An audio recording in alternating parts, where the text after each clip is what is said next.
ये कि तुम्हें आगे न्याय कैसे करना है।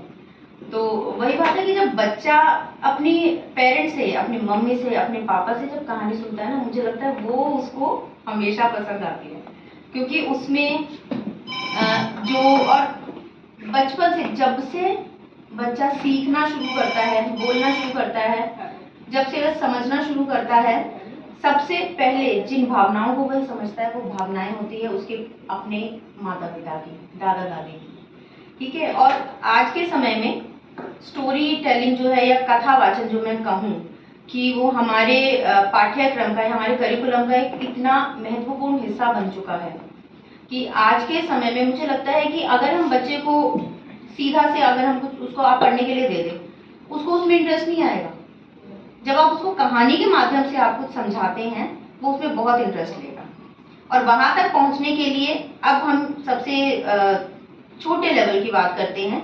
जब बच्चा नर्सरी केजी से जाता है, उसको पहले कहानियां ही सुनाई जाती हैं, क्योंकि कहानियां सुनने का उसको इतना शौक होता है, इतने मजे से सुनता है कि वो बैठना सीखता है। जब बैठना सीखेगा तो वो समझना भी सीखेगा। ठीक है। तो आज का ये सेशन बेसिकली इसी पर है कि जैसे बहुत अच्छा मौका है कि आप किस तरह से यहाँ बच्चों का ये स्टोरी टेलिंग सेशन लेंगे, फिर चाहे वो इंग्लिश में हो या हिंदी में, उसके लोग तो क्राइटेरिया और सारी चीज़ें तो सेम ही रहनी है। तो उसमें कुछ चीज़ों का हमें बहुत ध्यान रखना है। सबसे पहले तो स्टोरी, सबसे पहला सेशन जो आपका होना चाहिए वो हम पहले ही सेशन में हम एकदम से कुछ सिखाना शुरू नहीं करते, क्योंकि वो कहीं ना कहीं एक बच्चे के दिमाग पे ना प्रेशर रहता है। ठीक है। तो पहला, सबसे पहले जो भी आप में से कोई भी सेशन लेगा तो उसमें आप एक ऐसी कहानी लीजिएगा कि जो बच्चे की भावनाओं से जुड़ी हो, बच्चा उसको आत्मसात कर पाए, वो अपने आप को समझ पाए कि हाँ क्या होता है कि जब हम कहानी सुनाते हैं, बच्चा अपनी कल्पना में, अपनी इमेजिनेशन में अपने आप को वहां रख कर देखता है। उसे लगता है कि वो सब मेरी आंखों के सामने चल रहा है, कहीं ना कहीं किसी ना किसी कैरेक्टर में वो अपने आप को वहां देखता है कि इसकी जगह मैं हूँ। तो पहले आप यही कि बच्चा आपको सुने। ठीक है। स्टार्टिंग आप वहां से करेंगे धीरे धीरे, और जब आपको लगेगा कि बच्चे सेटल हो गए हैं, आपको सुन रहे हैं ध्यान से, फिर आप धीरे धीरे धीरे धीरे एक एक स्टेप आगे बढ़ेंगे। अब सिर्फ बोलना, हम लोग हैं, हम इस एज में आके इतना पेशेंस हमारे में है कि कोई बोल रहा है और हम सुन रहे हैं, पर बच्चों में वो पेशेंस नहीं होता। बच्चों को पिक्चर्स चाहिए होती हैं। ठीक है ना, ड्राइंग्स, छोटी छोटी कुछ प्रिंट आउट्स ले सकते हैं आप, कोई प्रिंट आउट्स ले लीजिए। पपेट्स बच्चों को बहुत पसंद होती हैं, बच्चे बनाते भी हैं घर में, जो एक्टिविटीज होती है उसमें बच्चों को सिखाई भी जाती हैं। तो अब वो आप जरूर पहले लेकर रखिएगा, क्योंकि सिर्फ हम सुनाएंगे तो बच्चा उसमें उतना इंटरेस्ट नहीं लेगा, वो थोड़ी सी बोरियत हो जाएगी। अब छोटा सा एग्जांपल अगर मैं लूँ कि हम यहाँ इस वक्त लाइब्रेरी में बैठे हैं, बच्चों को हम लाइब्रेरी में लेके आते हैं। ठीक है। जो छोटे बच्चे होते हैं उनको क्या पसंद है, उनको पिक्चर्स पसंद है, कुछ सुंदर सुंदर रंगीन चित्र देखते हैं। तो सबसे पहले जो बच्चों की स्टोरी बुक्स होती है ना, उसमें लिखा कम होता है, उसमें ड्राइंग ज्यादा होती है। बच्चे उन ड्राइंग्स को देखते हैं, आपस में बात करते हैं, कितनी सुंदर ड्राइंग है, इससे रिलेट करते हैं। फिर वो आगे धीरे धीरे एक एक शब्द को इंटरेस्ट आता है और पढ़ना शुरू करते हैं। तो सबसे पहले तो कोई भी कभी भी आप कोई सेशन लेते हैं, चाहे यहाँ चाहे अपने बच्चों को ही क्यों ना सुना रहे हो, तो उसमें पिक्चर्स, पपेट्स वगैरह ये आपने रखनी ही रखनी है। ठीक है। ताकि जब भी आप किसी भी कैरेक्टर की बात करें तो बच्चा उसको देख सके कि हाँ इसकी बात हो रही है, उसके बाद वो आपको सुन रहा है लेकिन उसके दिमाग में वो कैरेक्टर चल रहा है। वो जो पिक्चर आपने उसको दिखाई है ना, वो पिक्चर उसके सामने घूम रही है, चल रही है, आपको नहीं पता चल रहा लेकिन आपने अपना काम कर दिया है। ठीक है ना, वो पिक्चर चल रही है, उसको वो बोलती हुई नजर आ रही है। जो डायलॉग आप बोल रहे हैं उसके लिए जो आप बता रहे हैं वो उसको बोलता हुआ नजर आएगा, वो उस कल्पना कर सकता है उसकी कि हाँ यह सब चल रहा है। ठीक है। दूसरा, आप पपेट्स ले सकते हैं, पपेट्स बच्चों को बहुत पसंद है, और उन्हीं में से बीच में आप किसी भी एक बच्चे को बुला लीजिए। ठीक है। और आप बोल रहे हैं, आप बच्चे को बोलिए कि बेटा आपने इस पपेट से उस तरह के एक्शंस करने हैं जो हमारी कहानी में है। तो बच्चे का दिमाग भी काम करेगा, अच्छा अभी मैम ने ये बोला तो इसके लिए मुझे इस तरह के एक्शंस इस पपेट से करवाने होंगे। बच्चे का इंटरेस्ट क्रिएट होगा, बाकी बच्चे भी सोचेंगे मेरी टर्न कब आएगी, मुझे कब बुलाएंगे, और ध्यान से सुनना शुरू करेंगे आपको। ठीक है। उसके बाद बहुत सबसे जरूरी चीज जो होती है, वॉइस मॉड्यूलेशन। ठीक है। सीधा सीधा पढ़ने में कभी इंटरेस्ट आता ही नहीं है। जब आपकी वाणी पे वो उतार चढ़ाव होगा, हम बोलते हैं ना, हमारे बोलने में ही हमारे एक्सप्रेशन छुपे होते हैं, हम किस तरह से बोल रहे हैं। अच्छा, एक छोटा सा अगर वाक्य में लूं, तुम क्या कह रहे हो, बच्चा समझेगा कि कुछ प्रश्न किया जा रहा है, तुम क्या कह रहे हो, ये तो बड़ा गुस्से वाली बात है, तुम क्या कह रहे हो, अच्छा यहाँ तो मजाक है। ये चीज आपके सेशन में जरूर होनी चाहिए। जो डायलॉग आप बोल रहे हैं वो आपकी आवाज से, आपके वॉइस मॉड्यूलेशन से बच्चे को समझ आना चाहिए वो। और साथ में आपके फेस के एक्सप्रेशंस बहुत काम करते हैं स्टोरी टेलिंग सेशन में। ठीक है, आप बोल रहे हैं, तुम क्या कह रहे हो, तुम क्या कह रहे हो, बच्चे को समझ नहीं आएगा चल क्या रहा है ये नहीं होना चाहिए। जो आप बोल रहे हैं वो आपकी आंखों से, आपके चेहरे से बच्चे को समझ आना चाहिए। हम भी जब पढ़ाते हैं, कोई भी किसी भी तरह की कहानी है, तो उस कहानी के जो हाव भाव हैं वो हमारे चेहरे पर आते हैं। ये मुझे लगता है कि बहुत खासियत होती है ये कि भाषा के जो अध्यापक होते हैं ना, जो कोई भी टीचर जो हमारे, क्योंकि कहानियां उन्हीं में होती है। साइंस में हम कंसेप्ट क्लियर करते हैं, मैथ्स में कंसेप्ट क्लियर करते हैं, इंग्लिश में, हिंदी में, संस्कृत में, कोई भी भाषा उसमें हम कहानियां सुनाते हैं। ठीक है, तो उसमें वो एक्सप्रेशन हमारे चेहरे पर आते हैं। और एक समय ऐसा आता है जब बच्चा बुक नहीं देख रहा, जब बच्चा सिर्फ टीचर्स को देखता है, और वो जो देखता है ना, उसके बाद वो घर जाके कहता है कि मुझे रिवाइज नहीं करना, मुझे बहुत अच्छे से याद हो गया मैम ने जो समझाया है। तो जब भी आप कोई कहानी सुनाएंगे, वॉइस मॉड्यूलेशन के साथ साथ आपके चेहरे के हाव भाव, आपके फेस के एक्सप्रेशंस आपकी कहानी को बयां करते हैं, और उन एक्सप्रेशंस को बच्चा कभी नहीं भूलता। हम सभी जानते हैं कि बच्चे को अगर बाहर, हम उनको सब कुछ सिखाते हैं, बच्चों को गुड टच, बैड टच, और सब कुछ हम सिखाते हैं कि आपसे अगर कोई किस तरह से बात करता है आपको बहुत ध्यान रखना है, तो बच्चा सब समझता है। अगर रास्ते में कोई अनजान उसको रोक रहा है ना, उसका फेस देखे, उसके एक्सप्रेशंस देखे वो समझ जाएगा कि नहीं ये ठीक नहीं, मुझे इनसे बात नहीं करनी। तो इस तरह से आप वो चीज आप बच्चे को सिखा रहे हैं। ठीक है ना, वॉइस मॉड्यूलेशन से आप क्या सिखा रहे हैं, आप पंक्चुएशन सिखा रहे हैं, हिंदी में विराम चिन्ह सिखा रहे हैं।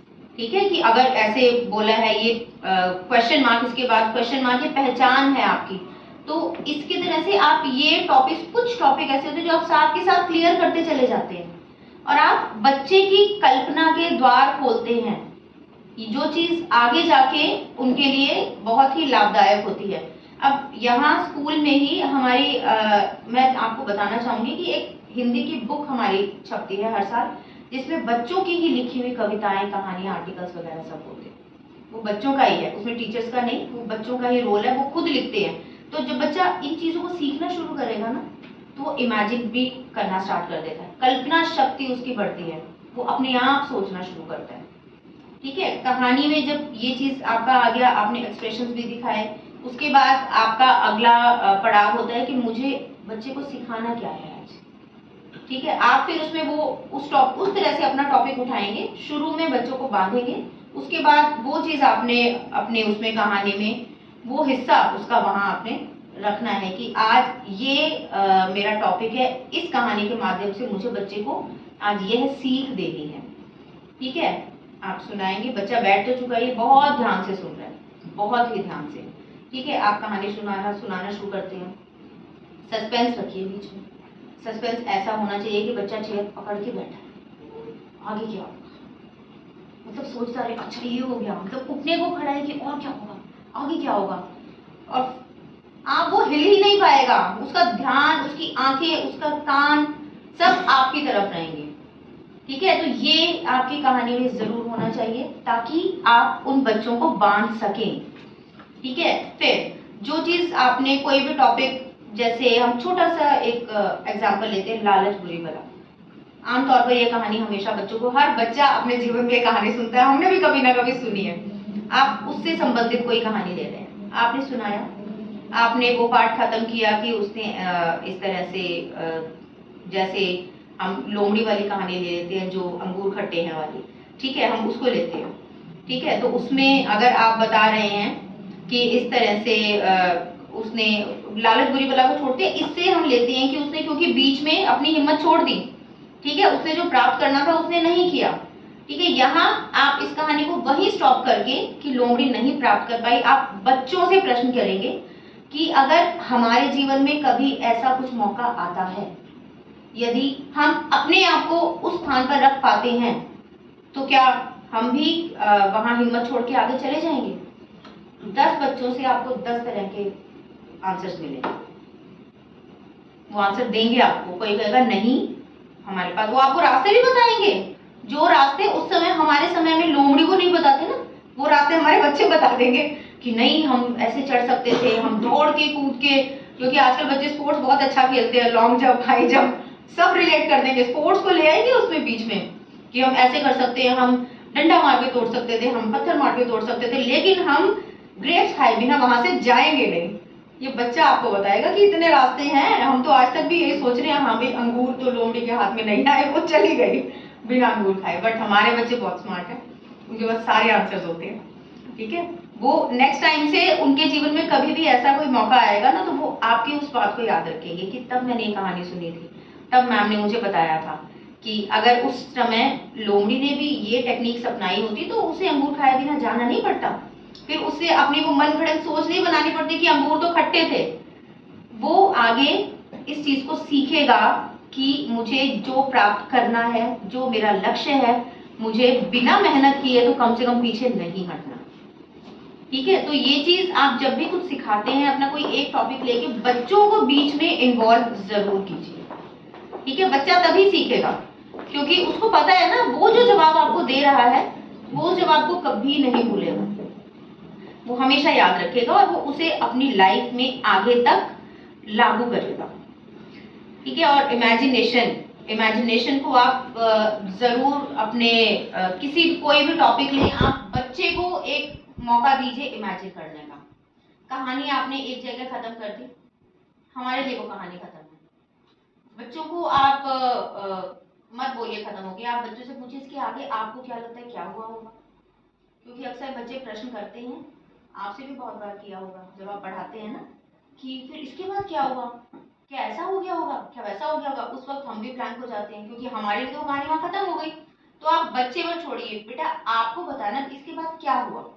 बच्चे आपको 10 तरह के एंड बना के देंगे, उसके बहुत मजेदार एंड भी बना के देते अपनी तरफ से। उसमें ना वो ये जो आजकल ये पोकेमॉन और ये सब जो देखते वो सब भी डाल देते, मैम उसने ऐसे ऐसे एक अपना गैजेट घुमाया होगा, उसके पास एनीवेयर डोर आया होगा और वहां से वो वहां पहुंच गया होगा। बहुत सारी चीजें इंक्लूड करके देंगे आपको। उससे क्या होगा कि बच्चा सोचना शुरू करेगा। ठीक है, ये चीज हमारी आगे काम आती है जब भी बच्चे आंसर्स लिखते हैं। आपको पता है 10th स्टैंडर्ड में कभी भी बुक के क्वेश्चंस आते ही नहीं है। बच्चे ने पढ़ना है, उसके बाद अपने कल्पना के आधार पर याद करके कि उस टाइम ये था। और क्वेश्चंस आजकल ऐसे आते हैं, आपके टॉपिक से रिलेटेड आपको क्वेश्चंस दिए जाते हैं, आपको सिचुएशन दी जाती है, एक ना सिचुएशन बेस्ड क्वेश्चंस आते हैं कि अगर ऐसा ऐसा है तो इसमें क्या हुआ होगा। बच्चों को इस तरह के जब आप उनको ओपन एंडेड कहानियां देना शुरू करेंगे कि आपने खत्म करनी है, ये कहानी खत्म नहीं हुई है कि आप खत्म करेंगे, तो बच्चे की सोचने की क्षमता बढ़ती है। आगे बच्चा कभी भी किसी भी कहानी को पढ़ेगा, वो अपने आप अपने टीचर से पूछेगा मैम इसके आगे क्या हुआ होगा, ये हो सकता है ना, वो अपने आप बताएगा आपको मैम मुझे लगता है कि इसके आगे इस कहानी में ये हुआ होगा, क्योंकि ये तो कहानी पूरी हुई ही नहीं, आगे तक बच्चे के काम आने वाला है। जब जब जब बच्चा किसी कुछ भी लिखने बैठेगा, कहानियां लिखना शुरू करेगा, कविताएं बनाना शुरू करेगा। ठीक है, तो आप कोई भी, और उसके बाद आप देखेंगे कि आप एक सेशन ले लेंगे ना, आप अपने बच्चे को जब घर में पढ़ा रहे हैं, आप चाहे मैथ्स हो, चाहे साइंस हो, चाहे एसएसटी हो, आपको हर चीज में कहानी नजर आएगी और आप कहानियों से पढ़ाएंगे।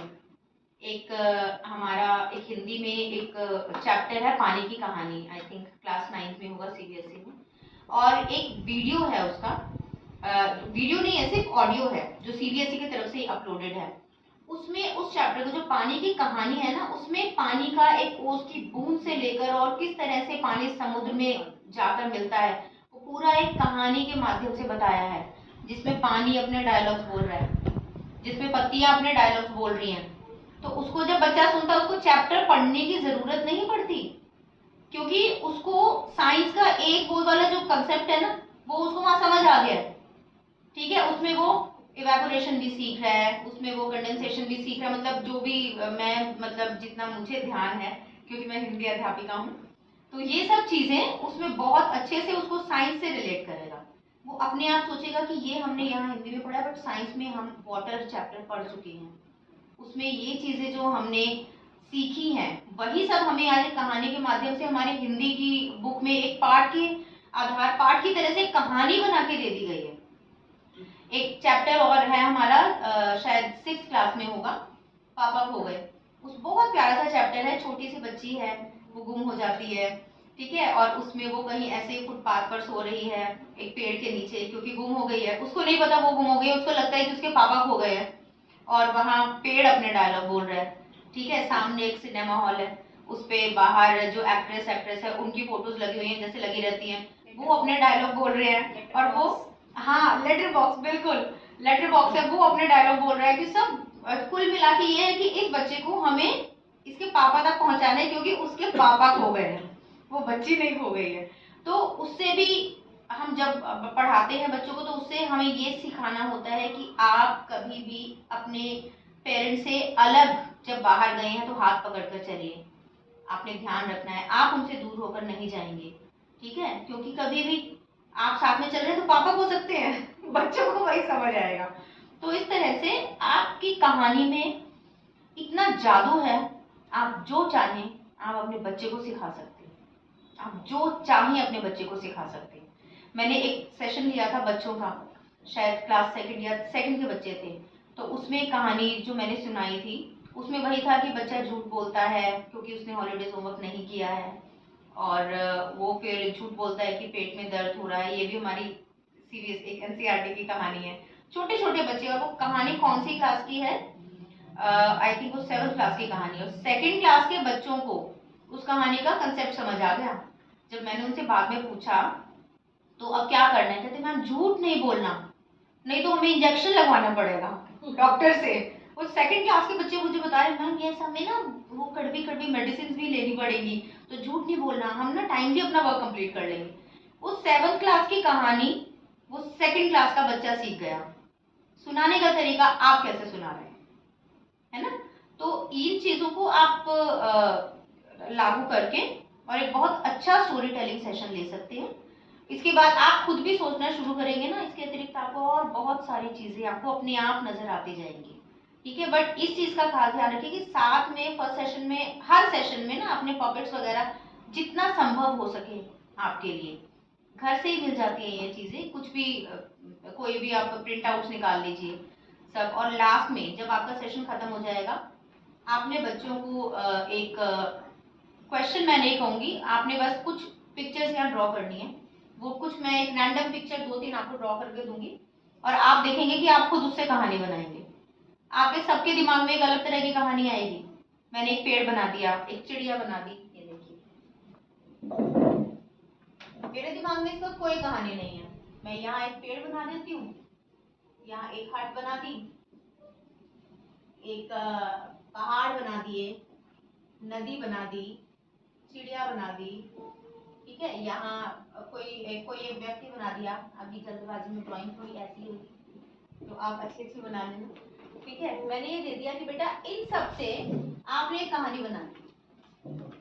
आप बताइए, आपके दिमाग में एक छोटा सा सीन क्रिएट करते हैं, पूरी कहानी नहीं, तो इन सबको देखकर आपके दिमाग में क्या सीन आता है, कौन सा दृश्य आता है कि जिससे आपको लगता है कि हम एक एक, आप अपने एक एक दृश्य को जोड़कर आप एक पूरी कहानी यहाँ बैठे बैठे 15 मिनट में बना लेंगे। 15 मिनट भी ज्यादा है, हम ज्यादा समय ले रहे हैं, बच्चे नहीं लेते। जितने हम टाइम हम ड्रॉ करने में लगाते हैं ना, उतने टाइम में तो बच्चे अपनी 2-3 लाइन सोच लेते हैं, उनकी एक कहानी तैयार हो जाती है, और उस कहानी में से फिर आप बाद में आप उन्हीं को क्वेश्चन दीजिए, आपका अपठित गद्यांश पूरा हो जाता है। इंग्लिश का अगर आप सेशन ले रहे हैं, आपका अनसीन पैसेज पूरा हो जाता है, उसकी प्रैक्टिस हो जाती है। इन चित्रों में आप देखेंगे बच्चे पढ़ते हैं, बहुत सारे बच्चे, सबको प्रायवाची बहुत अच्छे से याद होते हैं। पेड़ को 2-3 नामों से बच्चे आपको बोल के दिखा देंगे, चिड़िया मैम पक्षी, मैम चिड़िया, फिर आप उनको लिखते जाइए, ये देखिए, ये सब इन नामों से जाने जाते हैं। आपके क्या टॉपिक्स इसमें हो गए, तो बच्चे ने कहानी बना ली, बच्चे का अनसिन या अपठित गद्यांश, मतलब जो भी सेशन आप इंग्लिश या हिंदी में लेंगे वो कंप्लीट हो गया। आपके साथ के साथ ये शब्द भंडार बच्चों का बढ़ रहा है। मतलब आप एक कहानी सुनाने के माध्यम से आप कितना सब कुछ इसमें इंक्लूड करते जा रहे हैं, कितना सब कुछ। ठीक है, और आप यहाँ 2-3 पेड़ बना देंगे और 4-5 पेड़ दूर बना देंगे, तो आप उनको ऐड करके आप ये भी पूछ लेंगे बेटा वो आपका मैथ से कनेक्ट हो गया कि 4 + 5 कितने, मैम 9 ट्रीज है इसमें। तो ये लीजिए, आप सब कुछ इंक्लूड कर रहे हैं कहानी सुनाते सुनाते। और जितना मजा आपको आएगा ना, उससे ज्यादा मजा बच्चों को आएगा। आपको नेक्स्ट टाइम आपका खुद अपना मन करेगा कि एक सेशन और। तो ये बहुत अच्छी अपॉर्चुनिटी है और मुझे लगता है कि बहुत अच्छा कदम ये उठाया जा रहा है। और इसके अतिरिक्त और कुछ अगर आप पूछना चाहते हैं, आपको क्या लगता है और इससे ज्यादा हम क्या इंक्लूड कर सकते हैं जो चीजें मैंने बताई हैं? कुछ और आपको जो लगता है कि आप सोच रहे हैं, अगर आपने आप और क्या इसमें रखेंगे? पपेट्स हो गई, पिक्चर्स हो गई, आपने बच्चे को इमेजिनेशन के लिए आपने उसको दे दिया, एंड दे दिया कि आप सोचिए, आपने कहानी भी बनवाई। ठीक है, आप बच्चे को बुला के क्वेश्चंस भी करेंगे कि आपने अपने आप को यहाँ रख के बताना है कि अगर आप इस कैरेक्टर की जगह होते या इस पात्र की जगह होते तो आपका क्या डिसीजन होता या आप उस समय क्या करते। ठीक है, वो बच्चे के लिए मुश्किल भी नहीं है क्योंकि वो उसको अपने आप से रिलेट कर पा रहा है ना, वो अपने आप से रिलेट कर रहा है उसको, वो उसके लिए मुश्किल नहीं है। मुश्किल जब होता है जब आप उससे जैसे आप अपने बुक के क्वेश्चन आंसर्स पूछ लीजिए, वो मुश्किल है, उसके लिए उसको पहले बुक पढ़नी पड़ेगी। यहाँ उसको कुछ पढ़ना नहीं है, यहाँ वो अपने से रिलेट कर रहा है। सिलेबस तो बाद की चीजें होती हैं, पहले तो बच्चे को आगे लाइफ में किस तरह से आगे बढ़ना है, उसके लिए एक सक्सेसफुल इंसान बनने के लिए कौन कौन सी चीजें जरूरी हैं, कौन कौन से पड़ावों से उसे गुजरना है, उसे किस तरह अपने लिए खड़ा होना है, किस तरह अपने लिए लड़ना है, पहले ये सब आपको सिखाना है। और वो आप इन कहानियों के माध्यम से सबसे बेहतरीन तरीके से सिखा सकते हैं। मैम एक तरीका और भी हो सकता है जो मुझे लगता है, हाँ जी, जैसे कि हम क्लास में हैं, बच्चे बैठे हैं, छोटे हैं बड़े कोई भी हो सकते हैं, तो हम सिर्फ 2 लाइन बताएं कहानी की और उसके बाद के बेटा अपने आप एक एक लाइन जोड़ते जाइए, अपने आप तो वो इतनी इंटरेस्टिंग कहानी बन जाएगी, उसका एंड हम समझ ही नहीं पाएंगे कि क्या एंड होगा। हाँ, तो वो भी बहुत बिल्कुल अच्छी कहानी बना लेते हैं बच्चे। बिल्कुल, ये इस तरह से तो पूरी एक मुझे लगता है मूवी की स्क्रिप्ट तैयार हो सकती है यस हमारी। मैम, बिल्कुल बिल्कुल। तो और कुछ अगर कोई भी क्वेश्चन अगर आपको लगता है कि और कुछ हम इसमें इंक्लूड कर सकते हैं, या मुझसे कोई क्वेश्चन आपने करना है कि इसमें आप किस तरह से अपनी कहानी में कोई आपको लगता है कि ये टॉपिक नहीं समझ आया, इसको हम कैसे इंक्लूड करें, तो आप पूछ सकते हैं। प्ले हो जाएगी ना? जी प्ले हो जाएगा ना? हाँ जी बिल्कुल बिल्कुल। कितना टाइम जनरली रहेगा? वो सर मैम It's आपको approximately 35 minutes during the library period, so it's going to be conducted here. तो यही आई थिंक लाइब्रेरी में हो ना, बाकी सब डिटेल्स आपको मतलब जो भी आप जिस दिन आपने आना है Will be time, updated for that. और हाँ वो मैम If आपको you can share one बता दें। contact. Just contact. No, actually we'll be updating. Don't worry about that. The class teacher is approaching. So for any question.